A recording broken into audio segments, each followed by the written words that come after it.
Assalamualaikum warahmatullahi taala wabarakatuh. Mitra sobat ikhtiar, kumaha daramang sadayana? Mugi urang sadayana aya dina perlindungan Allah Subhanahu wa taala. Amin ya Allah ya rabbal alamin. Mangga sobat, urang hiburan deui ngadangukeun dongeng Sunda ti Mang Aput bade nyanak lalakon. Dinten ayeuna bade nyanak lalakon Mang Heri Cimol gawe ka luar negeri. Karyana Hantoni ti Ciwidey Majalaya. Kumaha lalakon ieu dongeng? Hayu urang pedar ayeuna sok wilujeng ngadangukeun.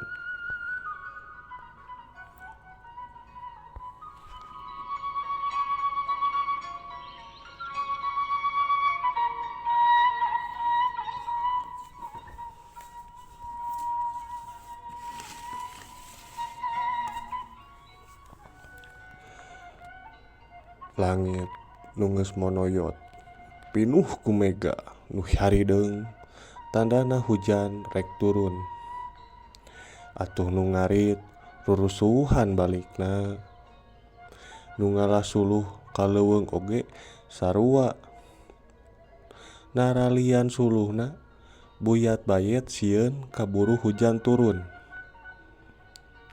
Nu moe pare nu ngampihkeun domba, anu ngarampihkeun hayam oge sieun kaburu kahujanan.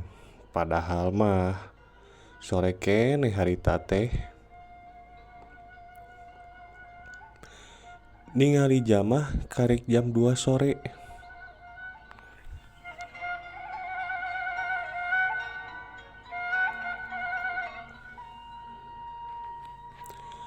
Atuh teu lila ge cai hujan teh turun maralak cing peletok ninggang kanu daun cau. Nya teu lila oge jol ngagebret jigah nu dikocorkeun ti langit. Batur mah pahibut rariweuh ari ieu mah kalakah ngahuleng hareupeun panto nempo cai hujan anu maseuhan buruana.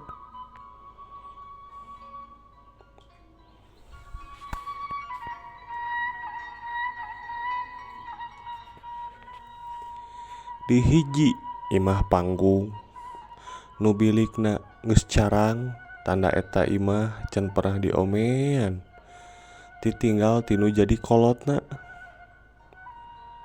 Palupuhna ge sawareh mah malah geus bararolong. Nya di imah eta aya nu nempatan ku anakna nu ngaranna Mang Heri jeung pamajikanna nu ngaranna Anjeli.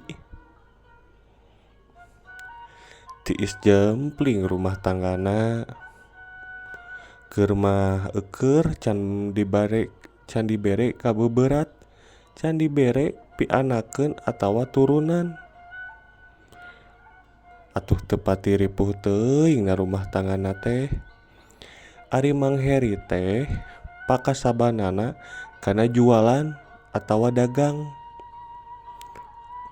Unggal poe ngider ka lembur-lembur ditatanggung jualan cimol buatan manehna sorangan. Lumayan eta teh jualanna, malah geus loba pisan langganana dikolot nepikeun ka budak leutik.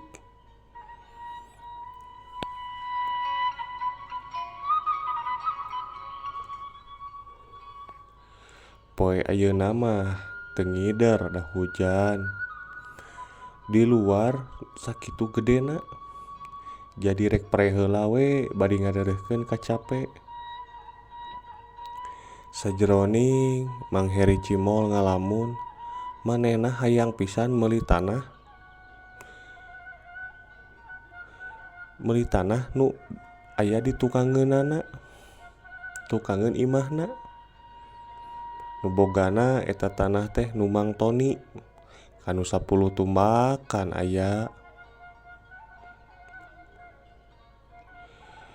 Mang Heri resep pisan kapincut ku tanah eta alus cenah jang pepelakan katambah pas pisan aya di pipir imahna. Ti panto dapur muka panto dapur teh geus katingali tanah Mang Toni nu katincak oge.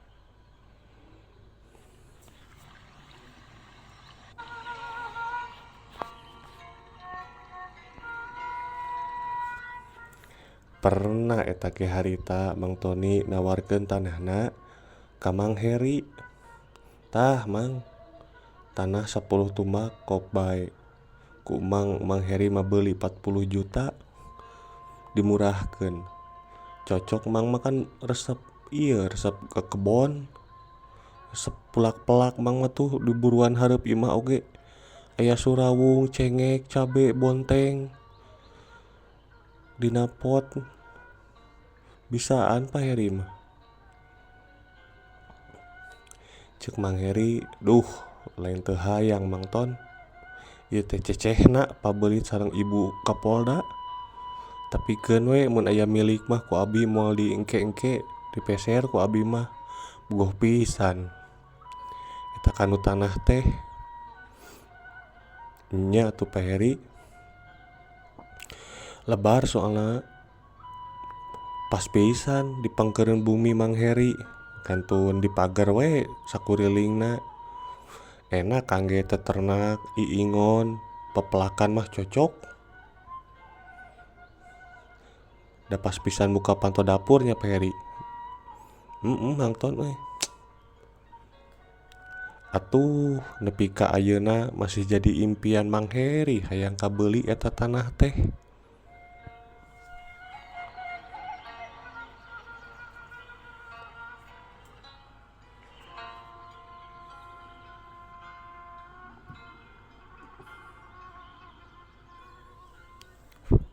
Pak Heri bari melongkeun hujan di buruan imahna dina bale. Duh, mun meunang milik hayang pisan eta tanah. Ceuk Pak Heri bari dikukurumun ku samping. Kopeahna disanggigirkeun di lawang panto teh. Ari hujan mah geus rada raat harita teh. Ngan ninggalkeun Cileuncang anu nyarangkrung ngagarendang hareupeun imahna.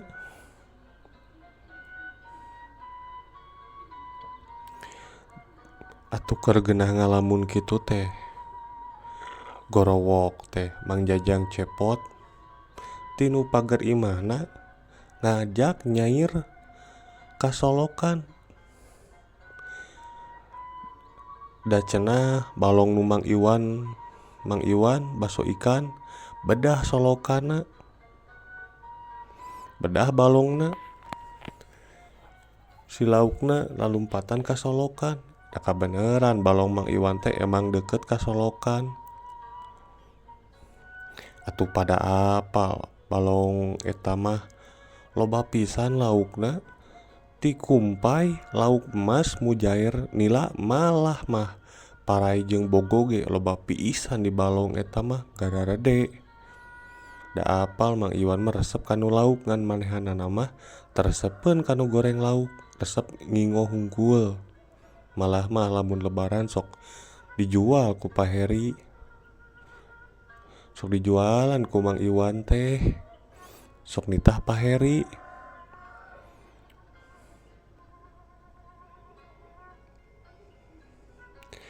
Nya atuh harita keneh ge Mang Heri bebeja kanu jadi pamajikanna Anjeli.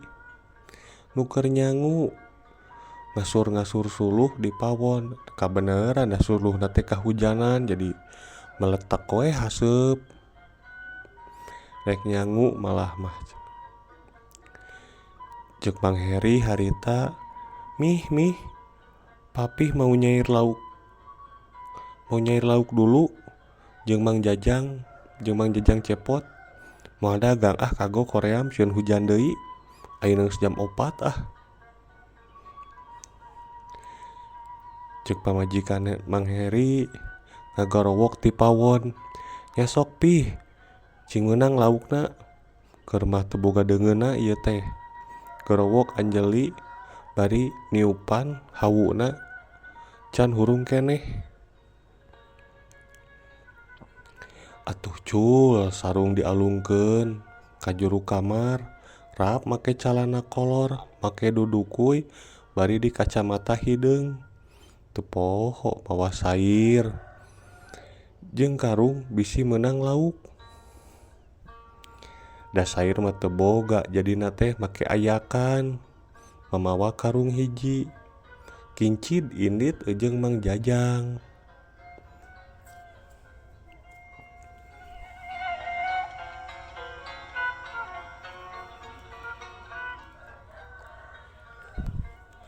Ari pas nepi solokan teh geuning.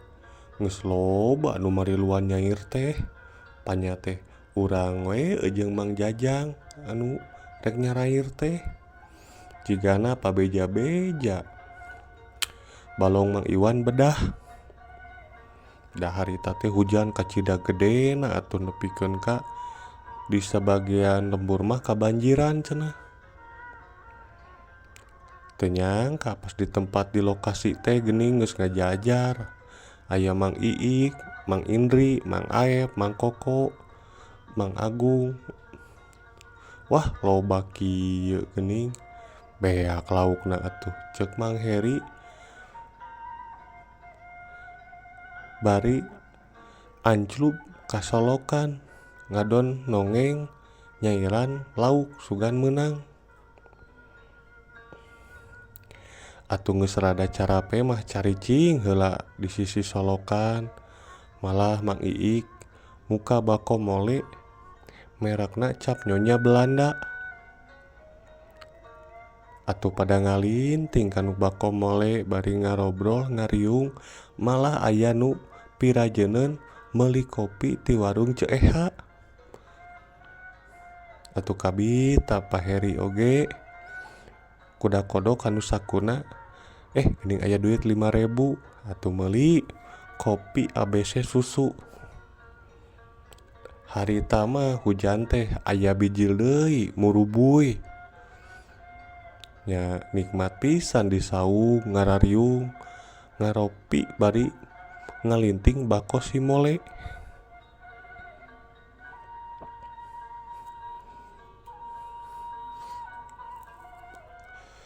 Atuh harita keneh ge ngararobrol ngarel ngidul. Ari Mang Heri nempo kanu karungna. Sugan we cenah yeuh. Pas ditempo dinu karung ngan aya lauk mujaer sagede jempol, keuyeub 4 siki, impun we lolobana mah. Nah hatena bae rek dipais we ku aing mah. Ke sakalian balik rek meuli surawung, bawang daun, jeung daun cawu lah ngala we di kebonna Mang Deden lah. Keur ngariung ngobrol kitu kurunyung aya Mang Iep tukang dagang aksesoris nyamperkeun kieu cenah. Baraya bisi di dieu aya nu rek gawe ka Jepang sok ka imah urang. Teu dipungut biaya nyaho nepi ka ditu. Sarua ti dieu diongkosan engke rek balik deui ti ditu ka dieu teh diongkosan deui. Asal daek we indit ka ditu. Cek Mang Jajang kela-kela di dituna gawe naon Mang Iep ieu teh, jeung soal gaji sabaraha di ditu. Cek Mang Iep bari ngagubrakeun bako anu merekna Gentong Peupeus produksi ti Tasik. Tah bako Gentong Peupeus tah bari ngararoko deui lah. Bari ngobrol heula yeuh.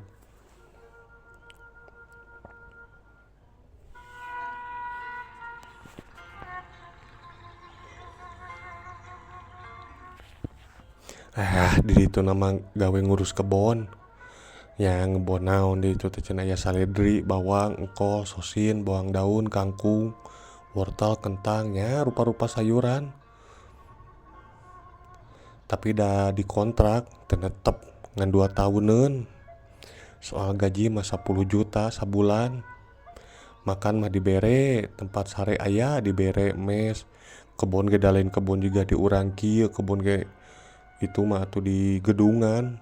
Kebon oge teu papanasan. Ceuk Mang Agung bari nyuruput kopi. Kade bisi penipuan Mang Iyep ieu teh. Ceuk Mang Iyep. Penipuan kumaha pan adi urang di ditu geus hampir 10 tahunna malah kawinna ge kan ka urang ditu. Nyeta dundunganna keur ngabutuhkeun ieu teh. Tah adi urang nelpon peuting ka urang da apaleun urang dieu mah aralus kanu ngebona. Matak samemeh ka batur rek nanyakeun heula bisi ieu mah aya nu daek butuhna opatan. Tah kitu we nya sok we ditungguan. Ke peuting nu daek milu ka Jepang mah aya urang mah moal bisa pan pamajikan keur gede beuteung. Ceuk Mang Iyep bari menta kopi anu Mang Iik.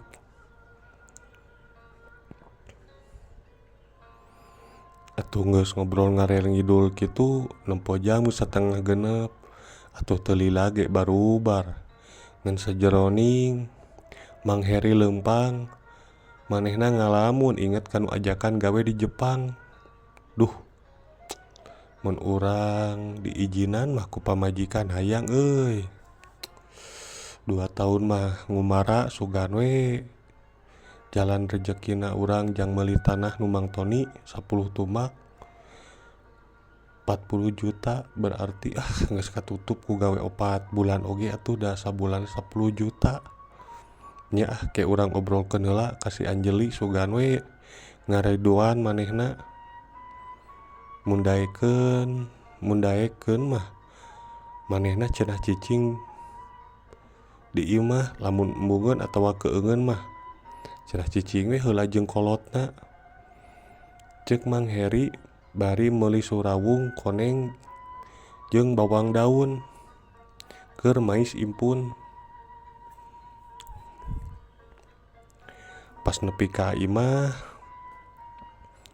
"Pih, kumaha meunang lauk teh?" Boro-boro meunang hese ngalana ge. Mun laukna parae mah gampang. Eta ku harirup keneh laukna jadi lingas. Ieu we yeuh meunang impun jeung keuyeub apu. Pangbersihankeun we urang pais we lah. Ceuk pamajikanna, "Oh heueuh bae sakitu ge milik urang. Deukeun urang kumah atuh urang bersihan." Atuh kincid Anjeli mawa impun ka cai. Teu kacaturkeun kumaha nikmatna anu tuang jeung pais impun. Matak ponyo. Komo Mang Heri mah keur mangeus guyang disolokan katirisan ayeuna disampakeun pais impun, tahu goreng, sambal goang dinu coet batu. Atuh duanana pada karesangan bakat ku kapanasan ku sangu jeung ladana sambal harita. Ceuk Mang Heri, "Mih, papi rek ngobrol serius yeuh." Pas harita rengse tuang maranehna keur ngariung di tengah imah. Malah pamajikanna mah keur ngecos baju Mang Heri paragi dagang anu soek pas kelekna. "Sok we pih rek ngobrol naon?" ceuk Anjeli bari tonggoy ngecosan baju Pa Heri. "Mih, papi teh rek ka Jepang rek milu gawe 2 tahun di ditu soalna mun ku dagang mah moal kabedag meuli tanah nu Mang Toni teh." Atuh ceuk pamajikan Mang Heri eureun ngecosna nempo heula kana beungeut salakina.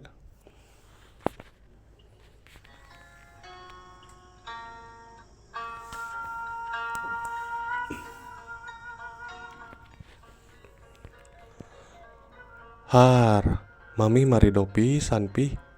Hafal da mami ge soalnya tadi aya Mang Iep ka dieu pupuntenan ka imah nanyakeun papih nya ngobrol we soal eta ceuk abi teh kumaha si Aa we daekeun mah ari abi mah nya si adaekeun mah nya mangga we da sidikan gawe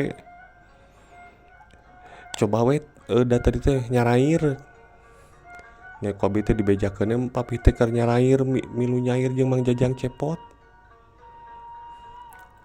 Oh alhamdulillah jadi mami ngijinan papih ka Jepang. Nya sok we ngan mamih mah pasti bulak-balik moal netep di imah ieu paling saminggu 2 kali ka dieu mah beberes we mamih di dieu mah mami mah rek jeung kolot we heula da can boga beung berat jadi jug we pih kejar cita-citamu mumpung masih muda. Siap atuh mih nuhun ayeuna mah papih rek ka imah Mang Iep heula nya sok kade ulah rurusuhan geus hujan bisi laleueur.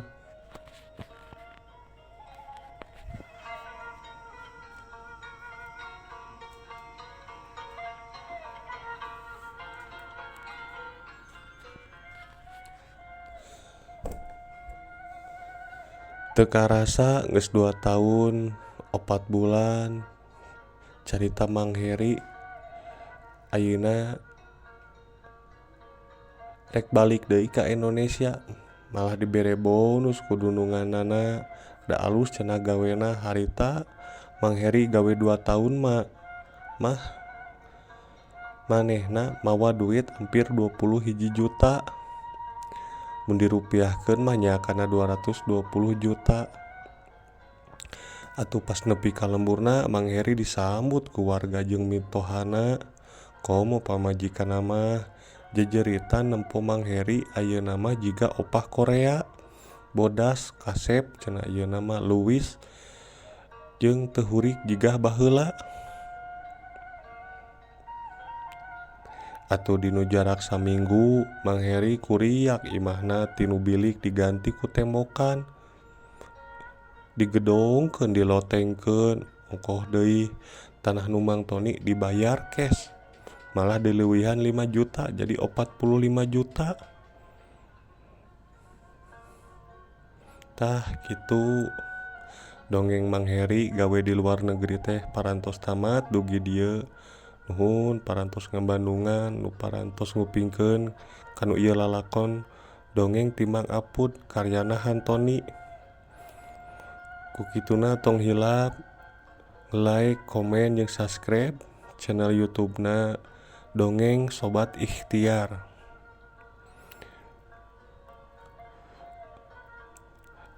Abit mungkur kasadayana mugia sadayana tiasa kahibur ku ieu dongeng.